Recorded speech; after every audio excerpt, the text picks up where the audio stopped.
Hello, everyone. Welcome back. Once again, this is Ramirez with Tidewater Renaissance Fighting Arts. And this is part three, last part of my series on competitions as a single attendee or as part of a smaller club that doesn't have a competitive program.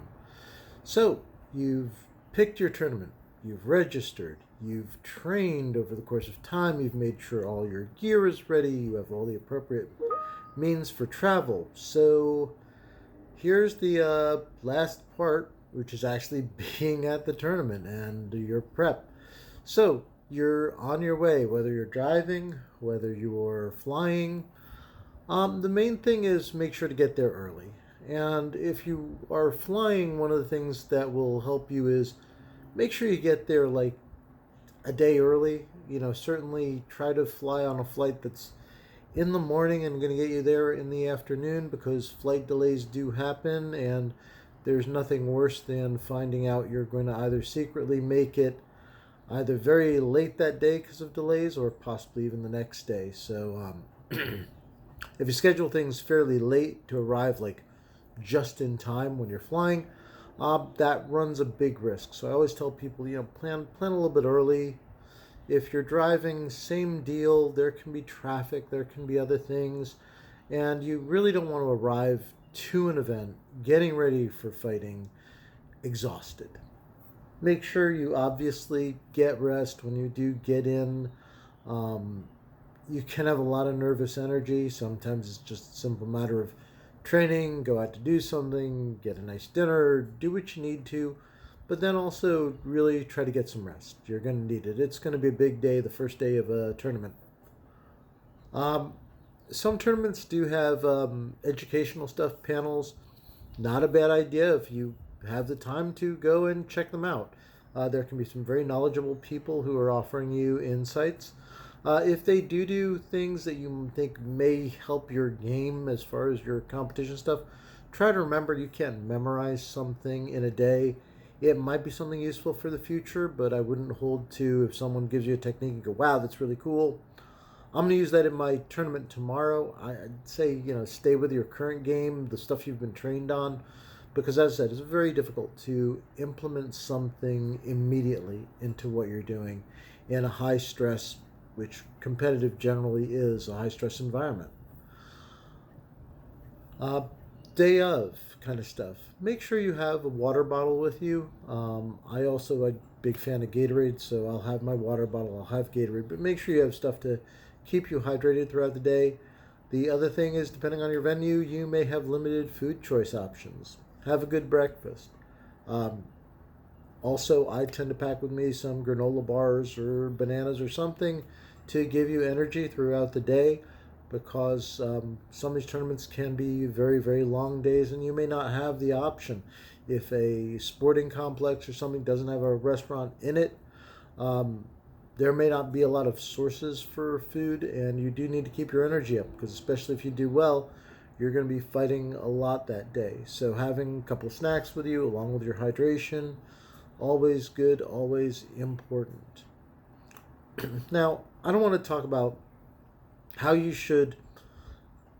I think everyone has a different structure with how they handle tournaments. You can watch other people, especially in your pools, seeing how they fight, seeing if you see any weaknesses when they're fighting other people, if you're inclined to do that. Some people psych themselves out by watching other opponents and panicking. If that's you, don't focus on it that way, because you'll only kind of drag yourself down. If you are the kind of person who you can watch other people fight, and you can handle that and analyze it, great. Then absolutely you should be watching people in their pools, watching what they're doing, seeing if you see any particular weaknesses or openings in what they do. But if you're new to this and that's just a little overwhelming, don't let it bother you. Just relax, know when you're going to be called in, and put your gear on and put your best fight forward. When it comes to tournaments and etiquette, shake the hand of your opponent or give them a fist bump or hug, whatever you're kind of comfortable with. And don't be afraid to tell someone if they fought really well against you, be gracious and say, hey, that was a really good fight. Or if they didn't, say, hey, it was really an honor and a pleasure to fight you. One of the great things about tournaments is you have a lot of people from a lot of different parts of the country, if not the world, and making friends and connections is actually one of the nice things. Anytime you're in an event that has lots of different people from lots of different places, networking is good. It's important, and the knowledge and the friendships you bring will help you and possibly your club and things in times that are later on. So I would encourage you, if you're so inclined, be social. Do talk with other people. Don't just kind of live in your own world, especially as a solo person, or maybe there's only one or two of you. To kind of just hang together. Really try to say hello to other people, because this is a fantastic opportunity to do that, and you can make friends in the greater HEMA community just by saying hi, just by being gracious during a match. And if an event has a social function, which some do, some don't, I always encourage people to go. It took a while. I was at a tournament with one of my colleagues, and we were there, and he was like, well, I went last year and I didn't socialize at the social event because I didn't know what to wear. I didn't know. I was like, hey, come on over. He came over before the tournament. I got him some medieval clothes to wear from my closet, and so he dressed up. People, when he was at the event, they all complimented him, like, yeah, this is all Ramirez's fault, But it allowed him to feel more comfortable going, and having someone who was like, I'll try to make friends with anybody, So I was just there being social. Um, it's a really good thing and a fantastic opportunity to make friends in communities outside your circle. And then when you see them at other events, especially if you're from a small club, you may run into these people, and then you have a network of friends. You don't feel like you're alone at the next tournament you go to. So absolutely, you should try to connect with people, make friends, and that will go a long way to your overall, the positive things you take back from a tournament experience. The other thing is, if you're losing fights, or if you notice a technique that ends up defeating you, learn from it. Try to go, oh, what did I not, what was I not able to get? If you can, you have a friend, or even just bring with you a kickstand for your phone, a tripod for your phone. If you can video fights, or if someone else is videoing your fights, say, hey, can you send me that? Can you? I'd love to see that. Or maybe you're going to put it on YouTube, and you can say, hey, what's the name of your channel, so I can go watch these fights. That'll give you a good look at what you did right, what you did wrong. So once again, making connections with people who are doing videos, taking videos, putting those videos on YouTube so that other people can watch and learn from what you do. All of that is very, very valuable stuff, and it is another big part. If you want to take away from the tournament, there's things I can't guarantee. You'll never guarantee if you're going to medal or not, but you can learn from the experience, and that's a part of the growth. Is the training gives you improvement.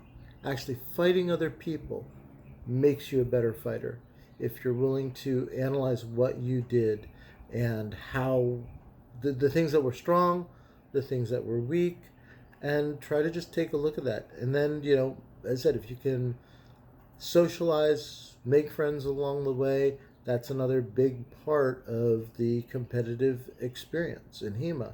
So these are little things that I encourage you to do. I don't want to go too overboard in this last video. Just, as I said, get there early. Make sure you have means to hydrate, and some snacks with you when you're at the tournament. Make sure you're on time. And even though most of the time you're on time and they're running late, I've seen one or two instances, very rarely, that they actually start early.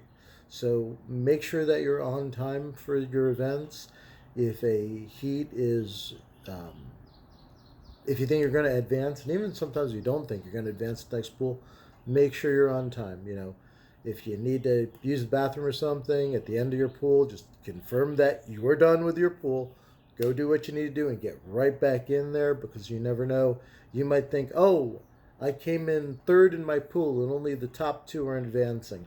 And something might have happened, and all of a sudden you're advancing. So you never know. So definitely try to be there. And then if you know you're out, you're done with your pools, go ahead and watch. Watch other people if you can. See what you can learn out of the top people. Watch the finals for what you're doing. Um, and while you're there, if there are other vendors and things, you might have the opportunity to see swords and equipment you'll never see back home. Probably on websites you may not have even heard of. So, yeah, absolutely. You should check out those things. Check out everything an event has to offer. And if there are classes of interest, etc., you should be going ahead and looking at those. Um, because you might learn something that you could take back to your club, that you could take back and um, share with the rest of your club. So those are it. The short little video on the last minute things within a tournament. If you have other advice you'd like to share, feel free to leave that in the comments below, and I will see you in the next video.